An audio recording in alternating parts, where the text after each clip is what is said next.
Hello viewers, welcome to my YouTube channel. I am Ratul. So today I am going to talk about the Python.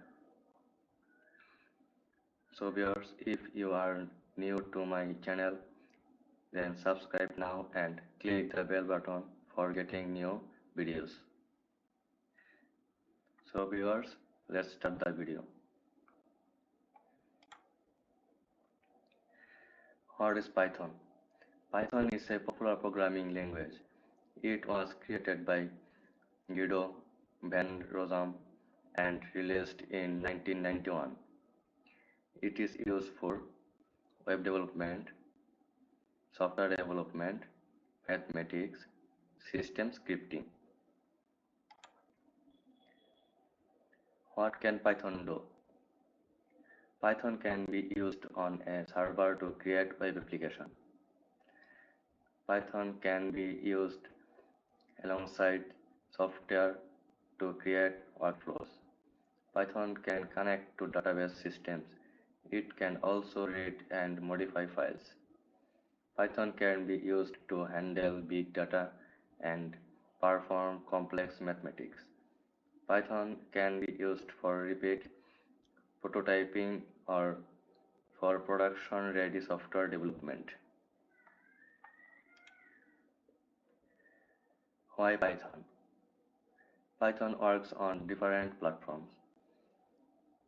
like Windows, Mac, Linux, Raspberry Pi, etc.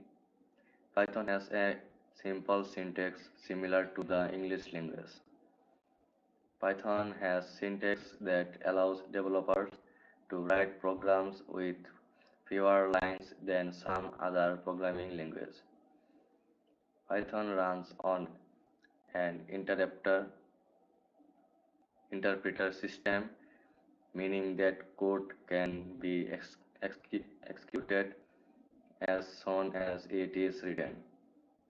This means that prototyping can be very quick. Python can be treated in a procedural way, an object-oriented way, or a functional way. Good to know. The most recent major version of Python is Python 3, which we shall be using in this tutorial.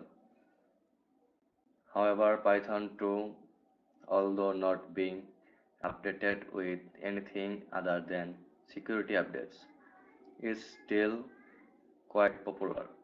In this tutorial, Python will be written in a text editor.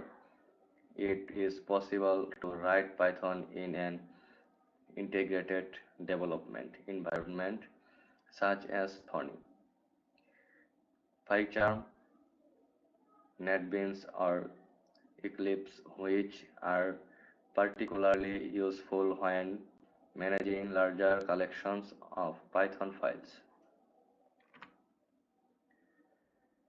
Python syntax compared to other programming languages. Python was designed for readability and has some similarities to the English language with influence from mathematics. Python uses new lines to complete a command as opposed to other programming languages which often use semicolons or parentheses. Python relies on indentation using whitespace to define scope such as the scope of loops, functions, and classes. Other programming languages often use curly brackets for this purpose.